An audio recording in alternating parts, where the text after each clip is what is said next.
El tema del que viene a hablarnos hoy Alberto Ausín es uno de esos que me fascina y la prueba está sonando de fondo. Veréis, esta música se titula Exploradores del Ártico y forma parte de mi último disco. Si tenéis curiosidad, lo tenéis en todas las plataformas musicales. Se llama Biomecánica de Santiago Camacho. Así que podéis haceros una idea de hasta qué punto me interesa y me fascina este tema para haberle dedicado una canción. Y precisamente de eso, de exploradores del Ártico, de la conquista italiana del Polo Norte, es de lo que va a hablarnos hoy Alberto Ausín. Alberto, bienvenido a Días Extraños. Hola Santi, muy buenas. Pues encantado, estoy más que encantado de estar aquí contigo como siempre para tratar sobre un tema que tiene mucho interés y además porque, en fin, ya se acerca el verano aquí en el hemisferio norte y un poquito de frío, aunque solo sea a través de los cascos de nuestros reproductores cuando hace tanto calor alrededor, yo creo que puede venir hasta bien. Aquí en España todavía estamos un poquito fresquitos. Nos ha pillado la borrasca y hoy hacía mucha falta el agua, la verdad sea dicha. Aquí ha llovido un poco, pero en Toscana hace ya muchísimo calor. Y yo que soy de Burgos no conseguiré acostumbrarme nunca a tanto calor y a tanta humedad. Así es que aunque solo sea un poco a través de días extraños, creo que tenemos una buena oportunidad para dar un salto al Polo Norte a ver qué pasa.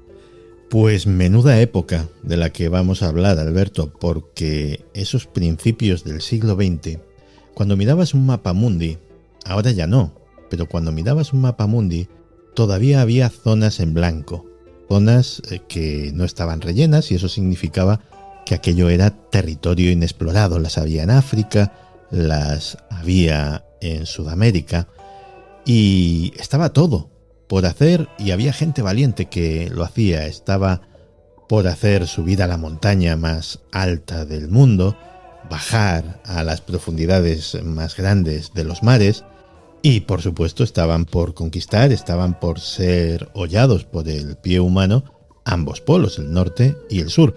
Y había gente valiente dispuesta a afrontar el reto y a lanzarse de cabeza a esa aventura. Gente realmente brava. Bastante. Es verdad que es una época realmente apasionante, la época de las grandes exploraciones, una carrera también, a veces con muchas envidias y con muchos codazos y con muchos problemas, por ver quién era efectivamente el que pasaba, el que escribía su nombre con letras de oro en los libros de historia y de geografía, conquistando alguno de estos lugares, o el Polo Norte o el Polo Sur. Es desde luego una época fascinante, es una época maravillosa, es una época que además permitió acelerar en gran medida pues muchísimos inventos y mucha tecnología que después resultó imprescindible pues para afrontar esta clase de aventuras con mayor éxito. Por eso muchos de los primeros aventureros que intentaron conquistar el Polo Norte, el Polo Sur o la cima del Everest o la fosa de las Marianas pues murieron en el intento porque eran tareas realmente muy arriesgadas y porque la tecnología de la época lo permitía hasta cierto punto y la línea entre la vida y la muerte con los medios a tu disposición en aquella época era realmente muy sutil y nunca sabías lo que te podía llegar a ocurrir. Algo que a día de hoy, gracias a aquellos aventureros, pues esto ha cambiado mucho y a día de hoy nos encontramos con que técnicamente, materialmente es cada vez más fácil llegar a estos lugares. Y antes había que tener un gran valor para intentarlo y ahora pues tienes que tener mucho dinero y se forman los tapones que se forman, pero bueno, es que los tiempos cambian, es inevitable. Y tanto que sí, o sea, la gesta que fue coronar el Everest por primera vez y ahora 200 y pico personas todos los días, así se forman los atascos que se forman, claro, todos los días se suben a esa montaña. Que yo no sé exactamente qué medalla se pretenden poner, porque sí hace falta preparación física, hace falta pues equipo y botellas de aire y ese tipo de cosas, pero caramba, es que ya todo el mundo que tenía interés lo ha hecho. Es así, es ya casi una, no voy a decir yo que sea una cuestión anecdótica, pero sí que es un poco, he estado en el punto más alto de la Tierra. quitando todo lo demás, porque claro, si ya tengo una ropa ligerísima que me protege una barbaridad, si me llevo un equipo con 15 sherpas y además tengo bombonas de oxígeno desde que llego, no te digo yo desde que llego al campo base, sino casi desde que llego a la India para luego empezar a subir hacia el norte, tengo todo el material técnico, me puedo ir con un médico, en fin, pues nada, yo creo que ahí queda poco de aventura, pero recordar un poco las aventuras originales de cómo se intentaron conquistar y cómo se conquistaron estos lugares nos devuelve un poco ese espíritu de aventura que, por desgracia, a día de hoy, con respecto a la exploración en la Tierra, pues ya no queda mucho donde rascar.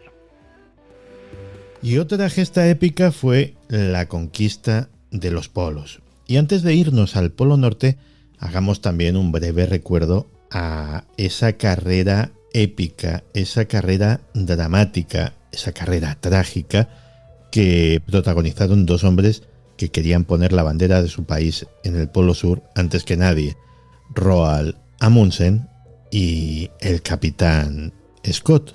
Efectivamente, y además el que se llevó finalmente el gato al agua fue Amundsen por unos pocos días, porque Scott llegó allí destrozado pero triunfante, porque también había alcanzado el Polo Sur. Bueno, esto también él no lo sabía, pero allí se encontró con la tienda del noruego Amundsen, que había llegado efectivamente al Polo Sur antes que nadie, en una epopeya realmente bestial, durísima, en la que perdió la vida la expedición de Scott al completo, porque luego cuando volvieron, además de que no habían sido los primeros hombres en alcanzar el Polo Sur, pues se dejaron allí la vida.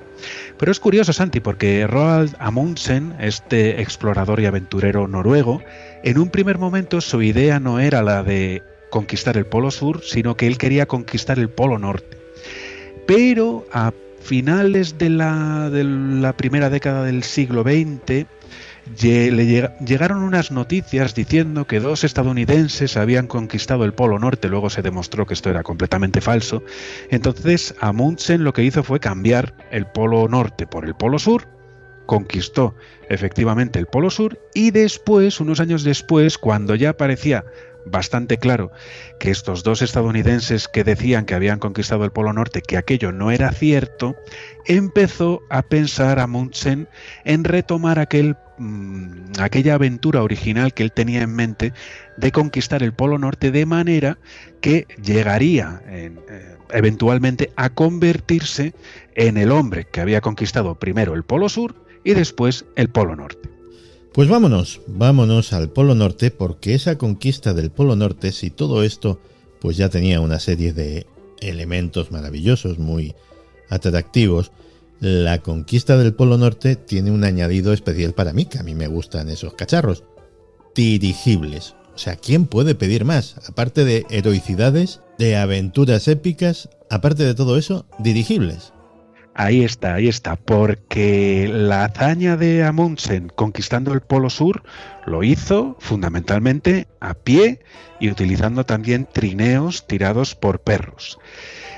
Fue una aventura durísima, hasta el punto de que, bueno, ellos se hicieron muy amigos, los miembros de la expedición, hicieron muchísima amistad con los perros, pero al final, cuando tuvieron que volver, por las condiciones terribles, tuvieron que sacrificar unos cuantos perros con los que poder alimentarse tanto ellos como los demás perros. Entonces, Amundsen estaba seguro de que a pie, en los años 20 del siglo XX, todavía no había llegado el momento de poder conquistar el Polo Norte a pie. Recordemos que el Polo Norte es todo hielo, allí no hay tierra.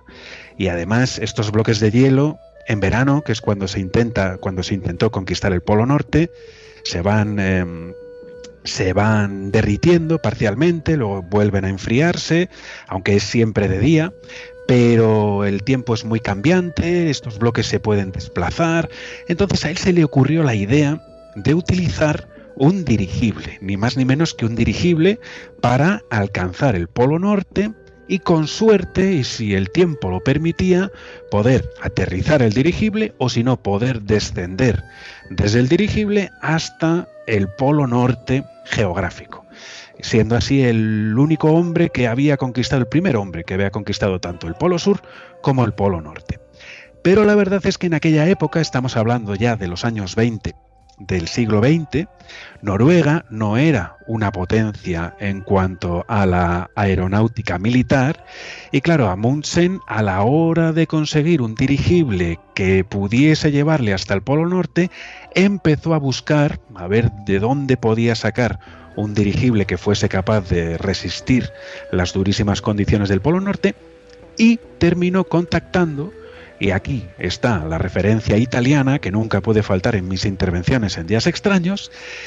Resulta que había un general e ingeniero de la aeronáutica militar italiana llamado Umberto Nobile, que era efectivamente un diseñador de dirigibles. Y claro, Amundsen dijo, pues sería buena idea contactar con este hombre a ver qué me cuenta, a ver qué me dice, a ver qué se puede hacer con este dirigible. Claro, este año, en 2023, se cumple el primer centenario de la aeronáutica militar italiana.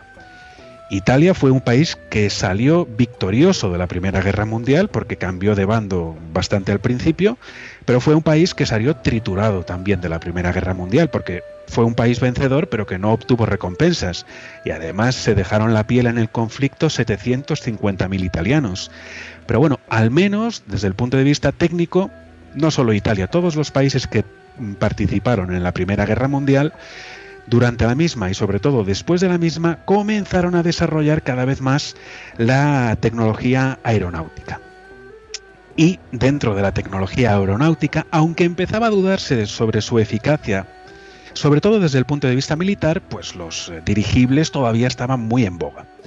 Total, que el bueno de Umberto Nobile ya había diseñado y ya estaba probando un dirigible llamado dirigible N1 en Roma, y entonces Amundsen dijo, pues ya está, el dirigible si este hombre me asegura que puede funcionar en circunstancias, en condiciones extremas, es el que voy a utilizar yo para mi expedición al Polo Norte.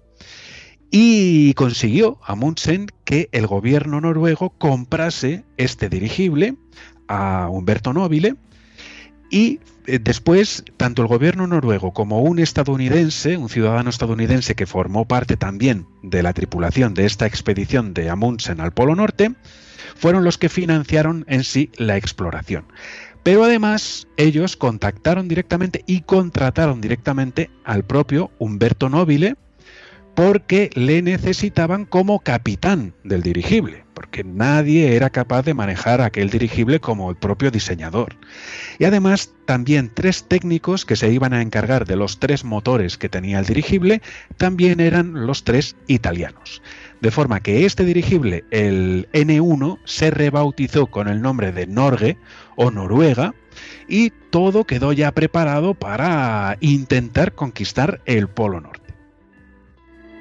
Sin duda un intento audaz teniendo en cuenta los medios de la época. Lo consiguieron, ¿no? A ver, lo consiguieron sí y no. En un viaje realmente larguísimo, recorrieron casi 20.000 kilómetros, hicieron una ruta espectacular desde Ciampino, desde Roma, hasta las islas Svalbard, que pertenecen a Noruega, fueron haciendo una serie de etapas, y llegó el momento de la verdad en la que con el dirigible se fueron encontrando muchísimos problemas, cómo se iba congelando toda la parte exterior del dirigible, cómo se congelaban también los timones, los problemas que tenían en los motores. Tuvieron bastantes problemas, pero el caso es que, en efecto, llegaron al Polo Norte.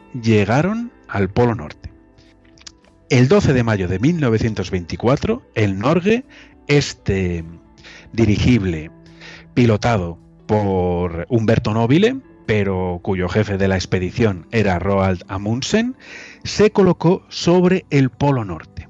Pero las condiciones del tiempo no permitieron al dirigible ni aterrizar, ni tampoco que descendiese nadie para decir, sí, bueno, hemos pasado por encima del Polo Norte, pero además hemos pisado el Polo Norte.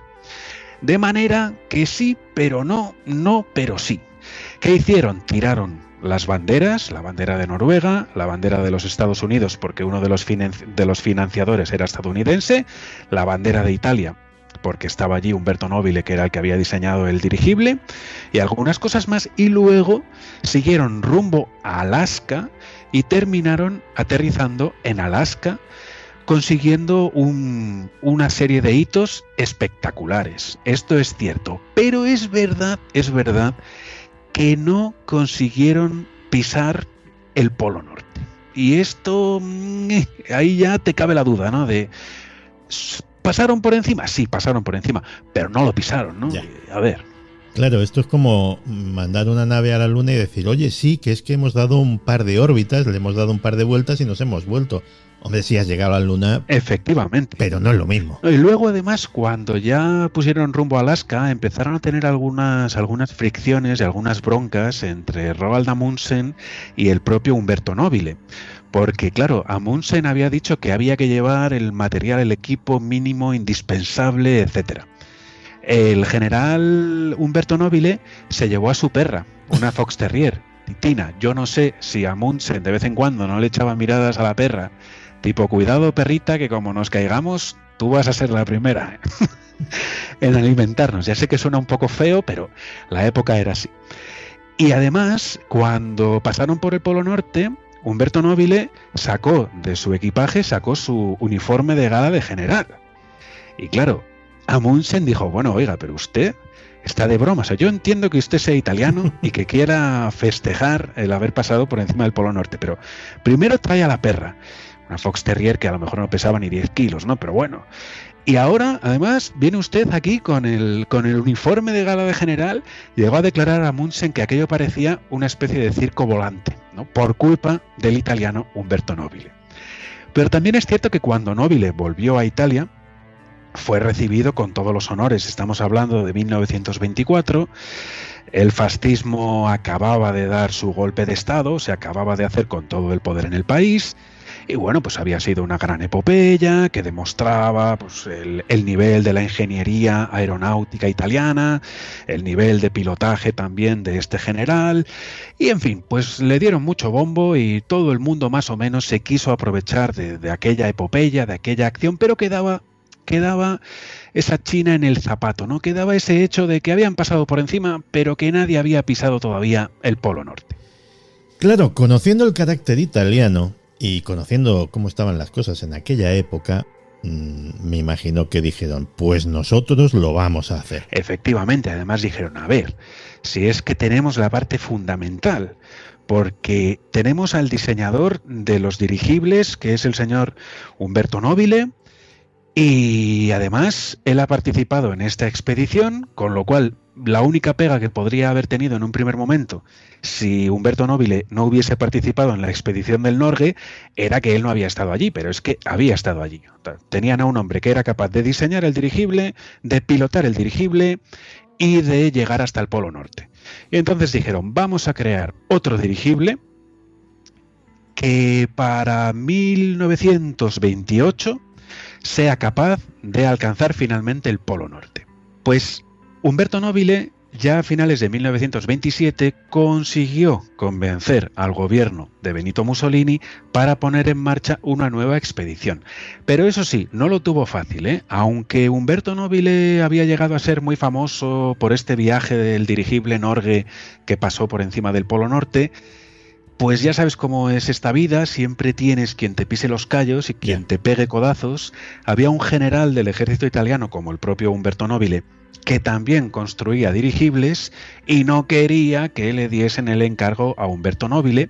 Y luego estaba Italo Balbo, que era un miembro muy destacado del partido fascista, que formaba parte del gobierno de Mussolini, que había sido un as de la aviación italiana durante la Primera Guerra Mundial, que él tampoco lo veía claro porque pensaba, y yo creo que estaba en lo cierto, que el futuro pasaba por construir cuantos más aviones mejor y experimentar con aviones y no tanto con dirigibles, porque además los dirigibles desde un punto de vista militar durante la Primera Guerra Mundial no se habían demostrado demasiado eficaces.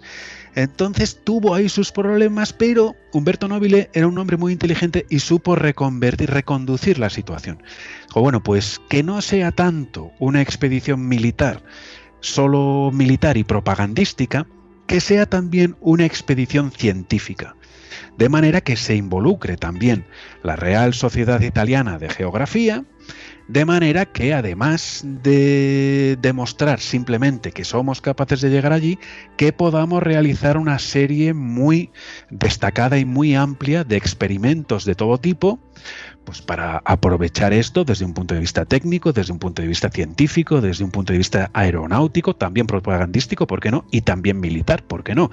Eso sí, siempre con la idea de ser capaces o de aterrizar en el Polo Norte o por lo menos de permitir que algunos hombres bajasen y colocasen allí justo en el Polo Norte una tienda en la que pudiesen incluso permanecer algunos días, de manera que el dirigible pudiese marcharse y posteriormente volver a por ellos.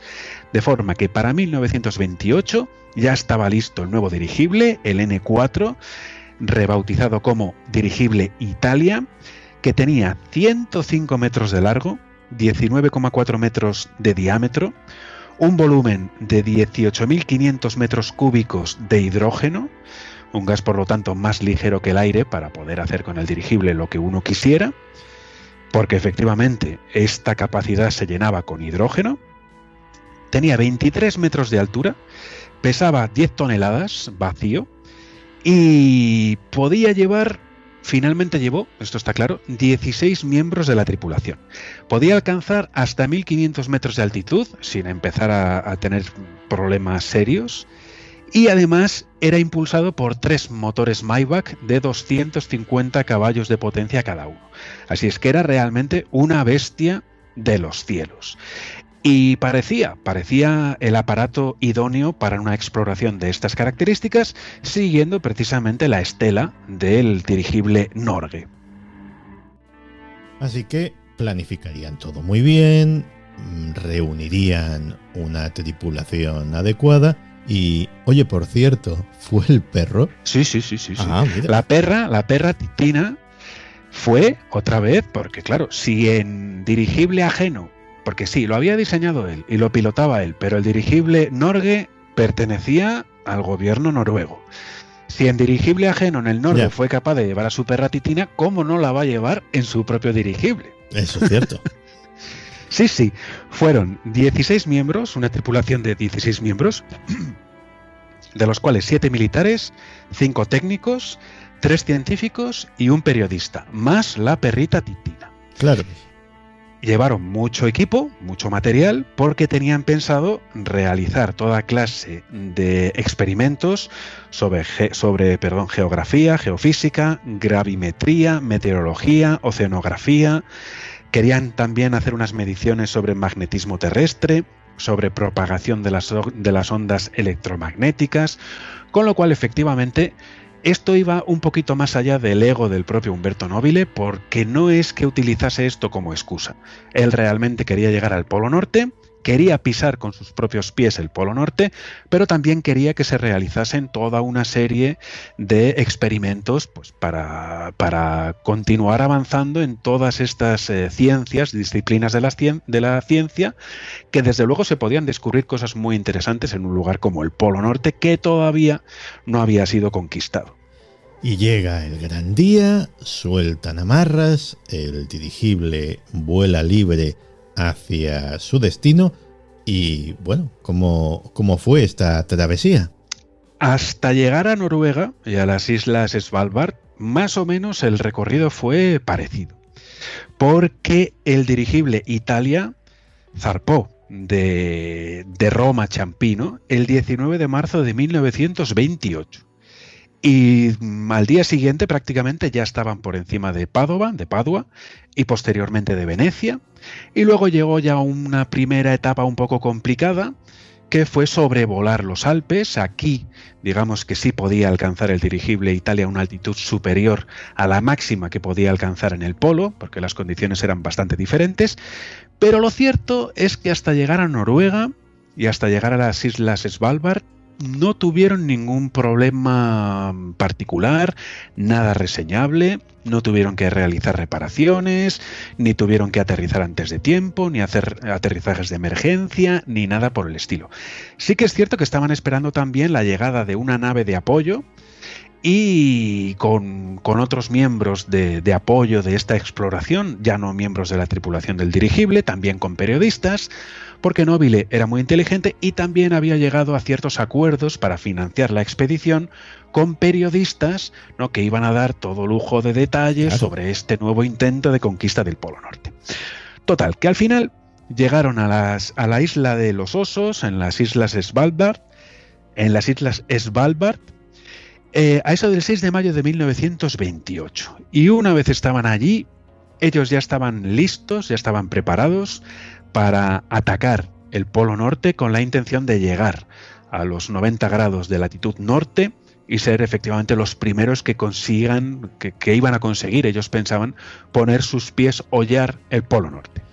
Y por tanto iniciamos la última etapa, la conquista, el asalto al Polo Norte. Ellos lo intentaron 3 veces, lo intentaron en 3 ocasiones. Caramba. La primera intentona fue el 11 de mayo de 1928, pero encontraron muy mal tiempo, los motores empezaron a congelar, los timones también, y dijeron, bueno, vamos a dar media vuelta, que nada más salir hemos tenido estos problemas, y a las 8 horas ya estaban de vuelta, y tuvieron que reflexionar un poco a ver qué era lo que ocurría. Esperaron 4 días a que el tiempo fuese un poquito mejor, y entre el 15 y el 18 de mayo de 1928, durante 3 días recorrieron 4.000 kilómetros y estuvieron a punto de alcanzar el Polo Norte, pero no lo consiguieron tampoco. Y entonces ya llegó la hora de la verdad. Dijeron, venga, hay que intentarlo, sea como sea, tenemos que conquistar el Polo Norte. Y el 23 de mayo de 1928 empezaron a elevarse y además contaron con una grandísima ventaja. Y es que había un temporal, una tormenta bastante potente, pero de cola. Con lo cual decidieron echar el todo por el todo y con este viento de cola empezaron a avanzar. Y finalmente lograron a la medianoche y 24 minutos del 24 de mayo de 1928, el dirigible Italia se colocó justo sobre el Polo Norte, después de un vuelo que había durado aproximadamente 19 horas, casi 20 horas de duración. Ahora, ¿qué ocurría, Santi? Pues que la tormenta que les estaba soplando, ¿no?, este viento de popa, seguía estando ahí muy presente, y entonces se dieron cuenta de que no iban a poder bajar, no iban a poder aterrizar y tampoco iban a poder descender para dejar allí una tiendecita con algunas personas, de modo que el resultado iba a ser casi idéntico al anterior con el dirigible Norge. Pero bueno, oye, ¿qué le vamos a hacer? ¿Qué hicieron? Pues tiraron las banderas, como siempre, no las pudieron plantar, simplemente las arrojaron. Arrojaron también una cruz que había donado el Vaticano, el Papa de aquel entonces, ¿no?, para traer buena suerte a la expedición y para que, bueno, ya sabes cómo son estas cosas, ¿no?, para que quedase allí constancia, pues la tiraron también, la cruz, pero no les quedó más remedio que dar media vuelta. Y aquí es cuando empezaron los problemas para el dirigible Italia. Pues me imagino, porque estaba pensando en el viajecito que se debieron pegar los tripulantes, sobre todo aquellos que eran científicos o periodistas que no estaban acostumbrados a esas cosas, cabalgando con el viento de cola sobre una tempestad. Pero claro, el volver, dar la vuelta y encontrarte esa misma tempestad de cara, pues debió ser complicadito, ¿no? Era muy, muy complicado. Y además esto se les vino encima enseguida. Ya vieron enseguida que la cosa iba a ser muy difícil. Porque llegar hasta allí en cuestión de tiempo les había salido bien. Y habían pasado por encima del Polo Norte. Tuvieron la ocasión de celebrarlo, dieron vivas y se pusieron muy contentos. Pero en cuanto viraron para volver por donde habían venido, se dieron cuenta de que la cosa se iba a poner bastante complicada. Intentaron evitar la tormenta, pero no lo consiguieron. Siguieron avanzando hasta que llegó un momento, al día siguiente, el 25 de mayo, a eso de las 9 y pico de la mañana, un momento en el que empezaron a ver que la situación se estaba poniendo muy muy fea. Piensa, Santi, que el propio Umberto Nobile llevaba casi 3 días desde que habían zarpado sin dormir, y la mayor parte de la tripulación. permanentemente atentos a ver qué ocurría cuando llegaban. Como llegaron muy rápido, pues genial, pero luego cuando empiezas a tener dificultades ya no puedes descansar, tienes que estar permanentemente pendiente de los timones, que no se hiele el dirigible, que no suba más de lo debido, que no baje más de lo debido, que no se congele, y entonces, claro, no podían dormir, tenían que estar permanentemente atentos a ver qué es lo que ocurría, y el 25 de mayo, a eso de las 10 de la mañana, empezaron a tener unos problemas cada vez más serios, no sabían muy bien qué era lo que ocurría, se les congeló uno de los timones, el timón horizontal, que es el que te sube o te baja, porque bueno, el vertical es el que te manda izquierda o derecha, pero bueno, y claro, empezaron a dar órdenes ya desesperadas, porque llegó un momento en el que el timón horizontal se clavó hacia arriba, se congeló estando hacia arriba, de manera que el dirigible empezaba a apuntar la proa, es decir, la parte delantera, directamente hacia el hielo, y entonces empezaron a hacer de todo para intentar desbloquear este timón de forma que el dirigible no se estrellase contra el hielo. Finalmente lo consiguieron, no se sabe muy bien cómo. El dirigible empezó a subir, alcanzó los 1100 metros de altitud, estaba en plena tormenta, y entonces en ese momento Umberto Nobile logró que el dirigible de nuevo bajase hasta los 300 metros de altitud, pero a eso de las 10 y 27 de la mañana hubo un momento en el que el dirigible volvió a colocar la proa hacia abajo. Veían claramente que el dirigible iba a impactar contra el hielo, a no ser que hiciesen algo rapidísimo. Lo intentaron todo, pero a eso de las 10:30 de la mañana, el dirigible Italia se precipitó contra el hielo del Polo Norte, pero ya no estamos hablando del Polo Norte, porque habían transcurrido bastantes horas, con lo cual ya se encontraban un tanto más al sur, pero estaban todavía en el casquete polar norte. Entonces, ¿qué ocurrió? Pues que el dirigible Italia, a bastante velocidad, golpeó con un golpe terrible contra el hielo, de forma que la cabina de pilotaje, la cabina donde iba la tripulación, recibió un impacto brutal, y las 10 personas que iban allí adentro salieron todas despedidas de la cabina de pilotaje. La cabina quedó destrozada, allí dispersa por el hielo. Pero quizás, además de este golpe tremendo, ¿no?, que supuso un choque brutal para los miembros de la tripulación, una de las cosas más horribles fue que el dirigible Italia golpeó contra el hielo y después, ya sin control alguno, sin la cabina de pilotaje y con los motores muy maltrechos, comenzó a ascender de nuevo.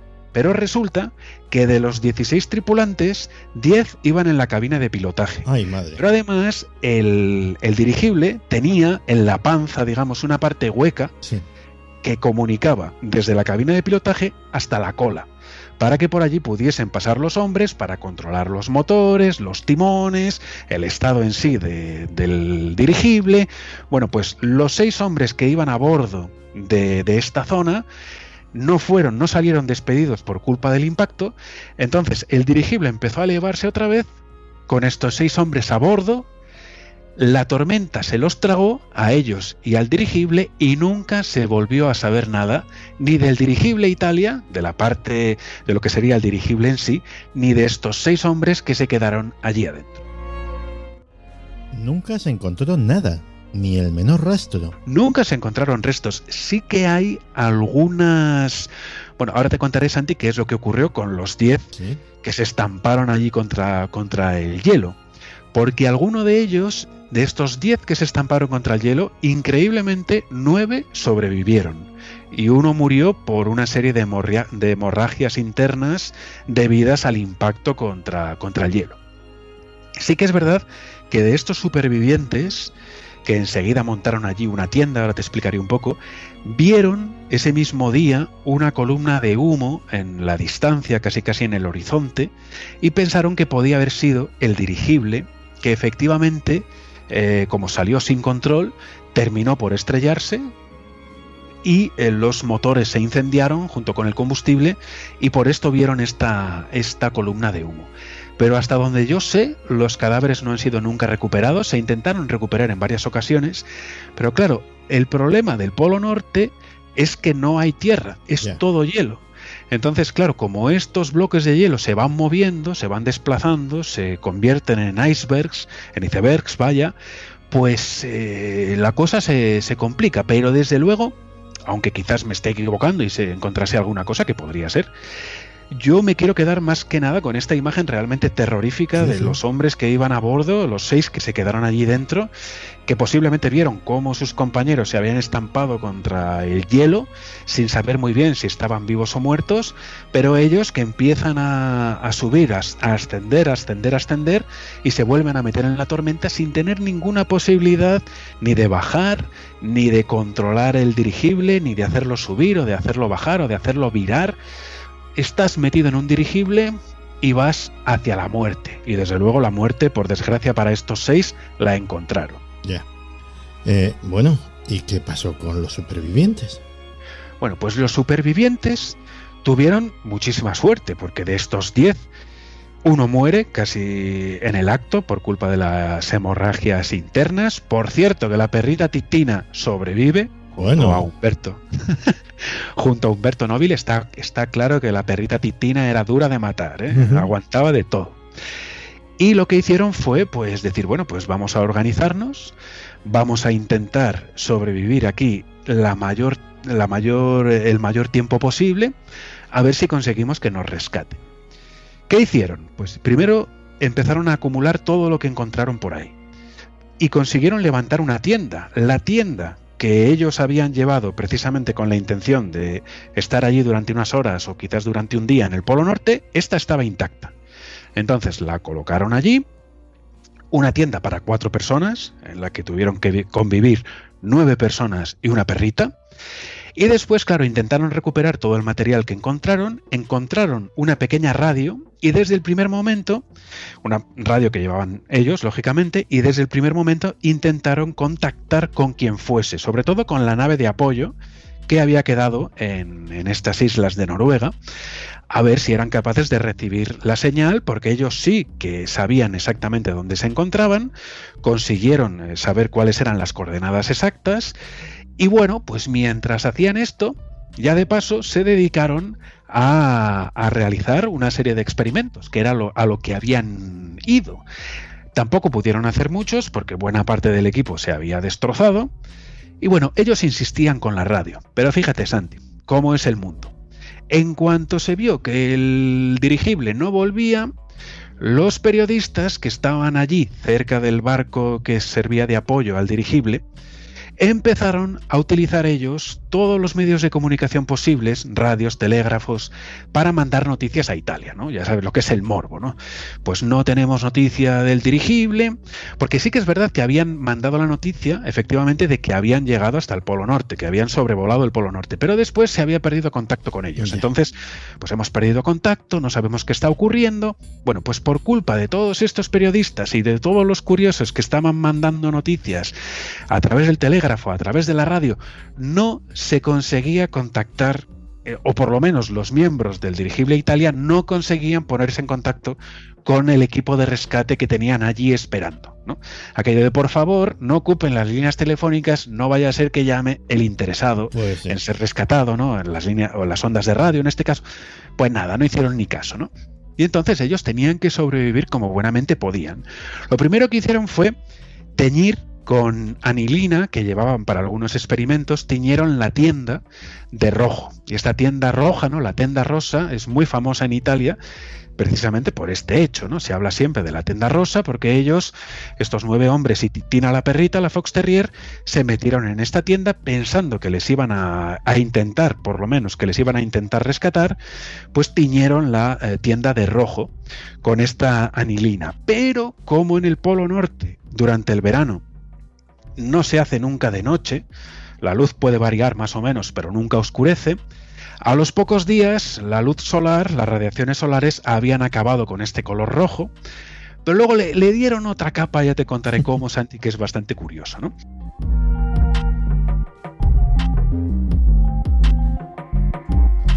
Pues por lo que me cuentas, estos hombres estaban viviendo una situación excepcionalmente apurada. Bueno, una situación realmente crítica. Eran 9 hombres y una perrita, prácticamente no tenían comida. Ellos llamaban por radio, no sabían si su SOS, si su Mayday, su SOS más bien, estaba siendo recibido o no.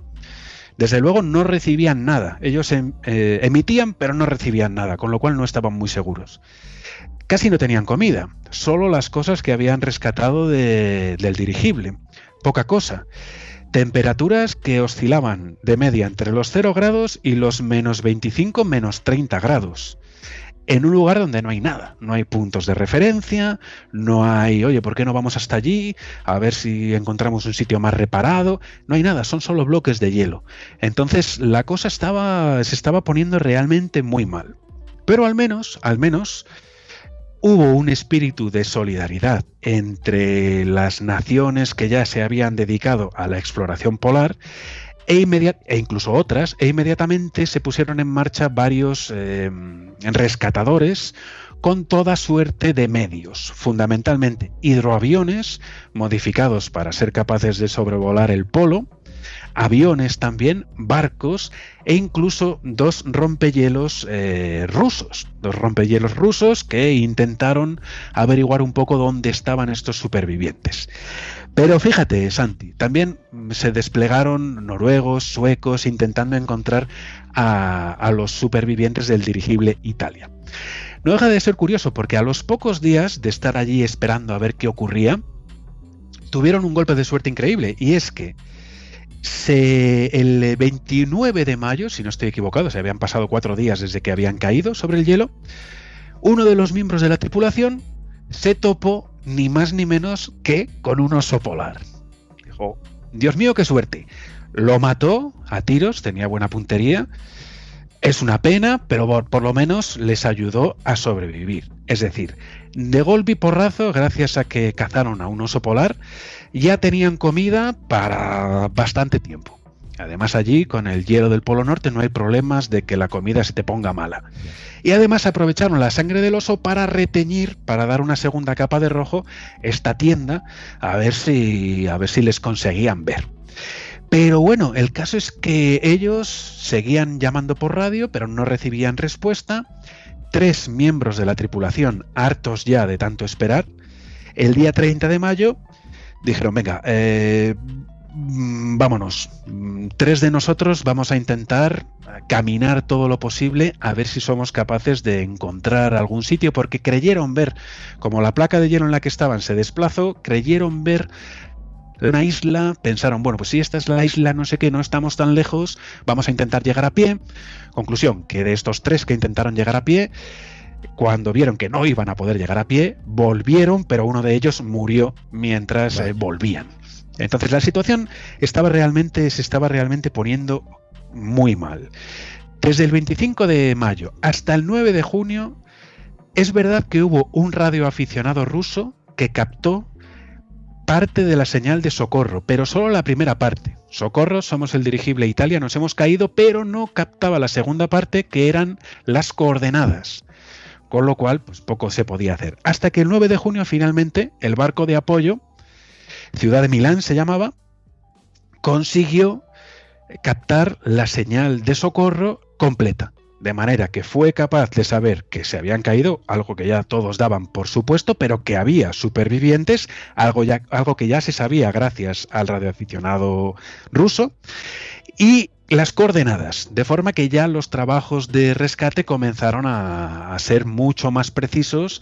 Los primeros trabajos de rescate más que nada consistieron en llegar hasta allí, localizar a los supervivientes y arrojar algunos víveres.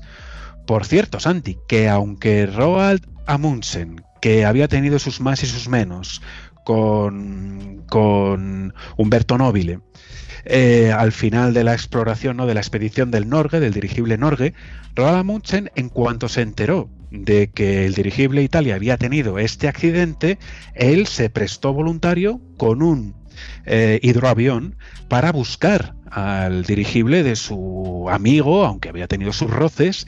Y no solo eso, sino que Roald Amundsen perdió la vida precisamente en estas operaciones de rescate, porque él se montó junto a otros, me parece que eran 3 miembros de la tripulación, en este hidroavión, y este hidroavión desapareció. Y de hecho del hidroavión se llegaron a encontrar algunas partes, se encontraron los depósitos de combustible y alguna cosa más, pero no se encontró nada más, ni de Roald Amundsen, ni de la tripulación, ni del resto de su hidroavión. Pero el caso es que al final les consiguieron enviar algunos víveres. Ellos, entre el oso polar y los víveres que les mandaron, estuvieron allí aguantando el tirón y tuvo que pasar prácticamente un mes completo, porque solo el 24 de junio un avión consiguió aterrizar en el campamento improvisado que habían creado estos expedicionarios, junto a la tienda roja, y se llevaron en primer lugar al general e ingeniero y piloto Umberto Nobile y a su perra Titina. Esto sentó fatal porque el resto de los miembros de la tripulación tuvieron que esperar a que llegase un rompehielos ruso, que fue el que efectivamente rescató a los supervivientes que quedaban y después les llevó sanos y salvos. Entonces, claro, como siempre, bueno, por resumir, ¿no? De toda esta expedición del dirigible Italia más los equipos de rescate, finalmente murieron 17 hombres. Joder. Contando, eso sí, también a los 6 que murieron cuando el dirigible Italia se perdió en la tormenta. Claro, 9 miembros, o sea, 9 muertos fueron los de los equipos de rescate, que también tiene tela la cosa, ¿no? Y por todo esto, cuando volvió a Italia, Umberto Nobile, junto a su perrita Titina, pues se montó un lío de padre y muy señor mío, perdón por la rima fácil, pero claro, dijeron que, en primer lugar, cómo era posible que el general y comandante en jefe de aquella nave fuese el primero en abandonar, no ya la nave, porque de la nave no quedaba nada, ¿no? Pero por qué había sido el primero en marcharse del campamento. Primero tendría que haber esperado a que se marchasen sus hombres y luego él y todo eso. Y de hecho, Umberto Nobile cayó en desgracia. El régimen de Mussolini, que sin duda habría sacado muchísimo rédito de Umberto Nobile de haber sido el primer hombre en pisar el Polo Norte y de haber vuelto sano y salvo junto a toda su tripulación, pues no le quisieron ni ver, lo convirtieron en un apestado.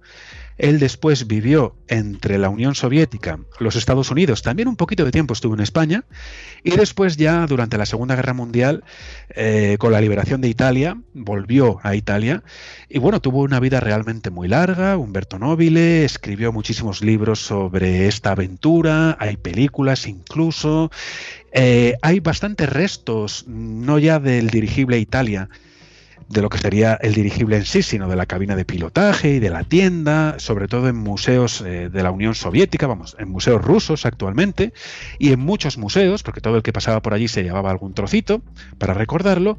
Y bueno, a modo de anécdota, Santi, hay que decir que la perrita Titina fue embalsamada y se encuentra, si no me equivoco, en un museo de Roma. Así es que la perrita Titina, que estuvo 2 veces en el Polo Norte y que consiguió salvar el pellejo, pues mira, yo no sé si le hicieron un bien o un mal disecándola, pero todavía se la puede ver. Bueno, pues algo quedó de esa maravillosa aventura. Pues oye, una historia apasionante de una época en la que la aventura era algo que se escribía con mayúsculas. Estamos a punto de entrar, yo creo, en otra época semejante, solo que ahora las fronteras están muchísimo más lejos. Pero, oye, el ser humano es lo que tiene, que siempre le gusta ir más allá. Es así. Y además a mí me permite descansar un poco, porque tanta mafia y tanta sangre y tantos padrinos, sí. Es verdad que cuente lo que cuente, siempre hay muertos. Ya, pero bueno... En la vida es lo que tiene, que al final todos terminamos igual. No, es así, Santi. Eran hombres realmente muy valientes, muy duros, que es verdad que a Umberto Nobile siempre le persiguió la polémica, se le puso en duda muchas veces, se llegó a poner en duda varias veces ya desde que diseñó el primer dirigible, el N1, ¿no? El dirigible Norge. Pues es que haciendo pruebas se mató un técnico de los motores y se mató también un copiloto.